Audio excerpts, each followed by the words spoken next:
अस्सलाम वालेकुम दोस्तों, कैसे हो? उम्मीद है कि सब खैरियत से होंगे। अल्लाह आप लोगों को ऐसे ही खुश रखे।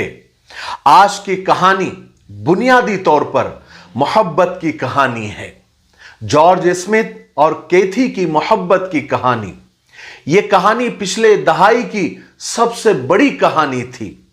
यह कहानी हमेशा पढ़ने और सुनने वालों के गर्म खून में ठंडक बनकर उतरती रहेगी। इसलिए पूरा सुनना जरूर। एक बहुत बड़ा सबक और एक बेहतरीन कहानी आपको सुनने को मिल रही है। George Smith half caste American था। उसके बाप दादा 400 साल पहले इथोपिया से गुलाम बनकर अमेरिका आए थे।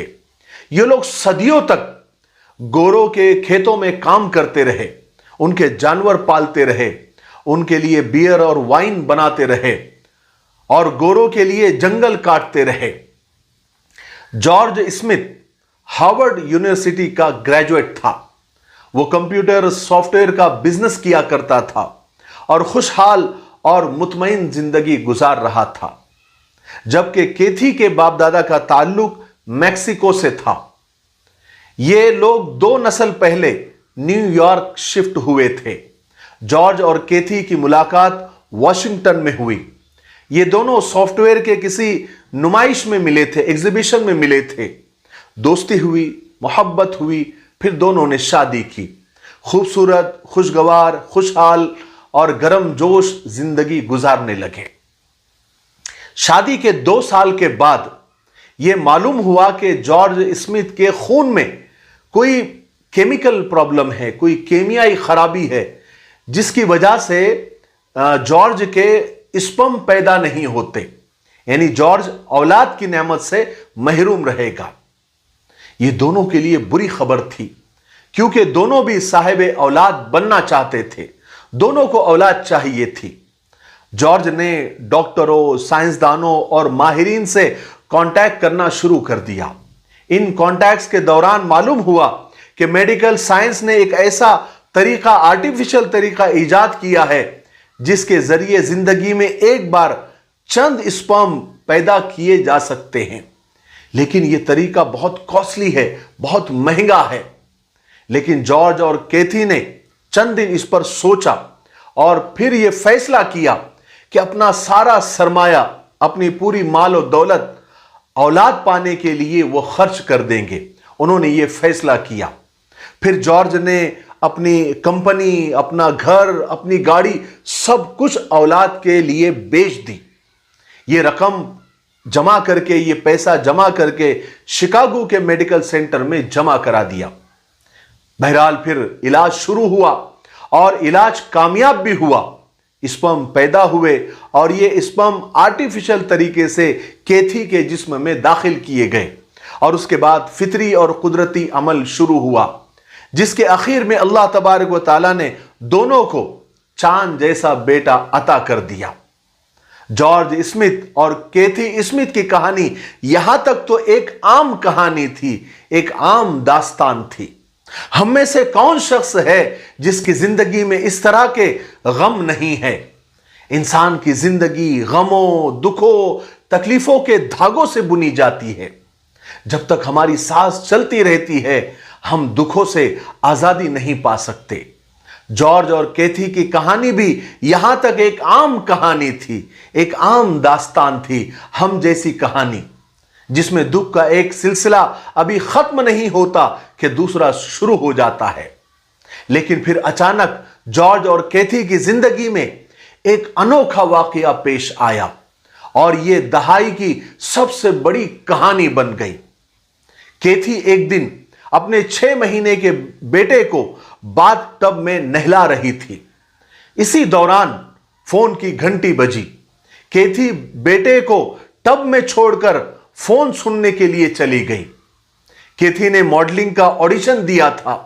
फोन पर उसे खुशखबरी सुनाई गई कि वो ऑडिशन में कामयाब हो गई है और कल ऑफिस आकर मॉडलिंग का कॉन्ट्रैक्ट साइन कर दे। केथी कंपनी से और डिटेल मालूम करना चाहिए और तफसीलात मालूम करना शुरू कर दी और फोन यूं लंबा हो गया। फोन रखकर जब वापस वो बाथरूम जाती है तो वहां जिंदगी का सबसे बड़ा हादिसा उसका इंतजार कर रहा होता है। उसका बेटा बाथ टब में डूबकर मर जाता है। केथी के तो आंखों के सामने अंधेरा छा जाता है, पैरों तले जमीन खिसक जाती है। केथी घबराहट के इस आलम में हॉस्पिटल फोन करती है, एम्बुलेंस आती है और वो अपने बेटे को लेकर हॉस्पिटल पहुंचती है। डॉक्टर कोशिश भी करते हैं, लेकिन गई हुई सांसों को कभी वापस नहीं लाया जा सकता। केथी दुख की इस कैफियत में डूब जाती है जिसमें आंखें आंसू पैदा करना ही बंद कर देती है और हलक सिसकियों और आहों से खाली हो जाता है।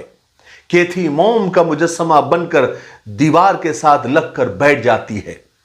इसी दौरान जॉर्ज हॉस्पिटल आता है और चुपचाप केथी के साथ लगकर बैठ जाता है। दोनों के दरमियान खामोशी के हजारों बरस गुजर जाते हैं। केथी आखिर में जॉर्ज की तरफ देखती है। उसके आंखों में हजारों नहीं लाखों साल की उदासी बिछी हुई होती है। लेकिन जॉर्ज केथी की तरफ देखता है, उसके कंधे को दबाता है और नरम आवाज से उसके कान में बोलता है, आई स्टिल लव यू। मैं अब तक तुमसे प्यार करता हूं। 4 लफ्जों का यह जुमला तेजाब में आबे हयात की बूंद साबित होता है और केथी के अंदर दबा हुआ समंदर फूट पड़ता है। केथी के मुंह से चीख निकलती है और वो जॉर्ज के गले लगकर धाड़े मार मार कर रोना शुरू कर देती है। जॉर्ज ने बरसों बाद अपने दोस्त को बताया कि जब मुझे इस वाकये के बारे में मालूम हुआ तो मेरी तो दिल की धड़कन रुक गई थी। मैं इसी अफरा तफरी के आलम में जब हॉस्पिटल पहुंचा तो मैंने केथी को हॉस्पिटल के फर्श पर बैठे हुए देखा। हालांकि मेरा दिल चाहा कि उस वक्त मैं केथी को थप्पड़े मारूं, लातें और घूंसे मारूं और तब तक मारता रहूं जब तक मैं मार सकता हूं। लेकिन फिर सेकंड के 1000वें हिस्से में मुझे यह ख्याल आया कि केथी को मारने से क्या हमारा बेटा वापस आ जाएगा? क्या मेरे रोने, चीखने, चिल्लाने और शोर करने से हमारा बेटा जिंदा हो जाएगा? मुझे महसूस हुआ कि नहीं, ऐसा नहीं हो सकता, क्योंकि हमारा बेटा गया हुआ वक्त हो चुका था और गया हुआ वक्त कभी वापस नहीं आता। माजी यानी पास्ट, गुजरा हुआ वक्त दुनिया की एक अकेली चीज है जिसे कुदरत कभी वापस नहीं देती। मैंने महसूस किया कि केथी को इस वक्त सबसे ज्यादा जरूरत मेरी है। चुनांचे मैं उसके पास बैठ गया। मैंने उसके कंधे पर हाथ रखकर उसके कान में कहा कि आई स्टिल लव यू। मैं आज भी तुमसे उतना ही प्यार करता हूं। जॉर्ज का कहना था कि हम में से ज्यादातर लोग बुरे वाकयात और बुरे हादसों का जिम्मेदार एक दूसरे को ठहराते हैं।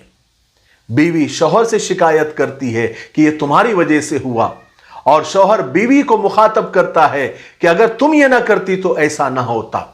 और हम उस वक्त शिकवा करते करते ये भूल जाते हैं कि हमारी जिंदगी का साथी भी उसी हादसे से उतना ही मुतासिर है जितना कि हम हैं। जॉर्ज कहता है कि मेरा बेटा मेरी बीवी का भी बेटा था और कोई मां जानबूझकर अपने बेटे की जान नहीं लेती। चुनांचे अगर मैं उस वक्त मैं अपनी बीवी को यानी केथी को मुल्जिम और मुजरिम ठहराने लगता तो यह गम केथी की जान ले लेता।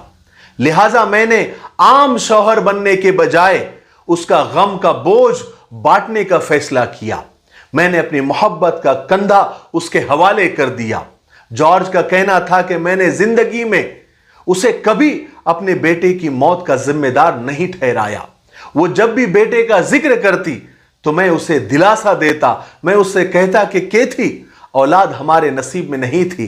हमने मेडिकल साइंस के जरिए जबरदस्ती औलाद हासिल करने की कोशिश की। हम कामयाब भी हुए, लेकिन कुदरत ने यह वापस लेकर साबित कर दिया कि इंसान अपने मुकद्दर को शिकस्त नहीं दे सकता।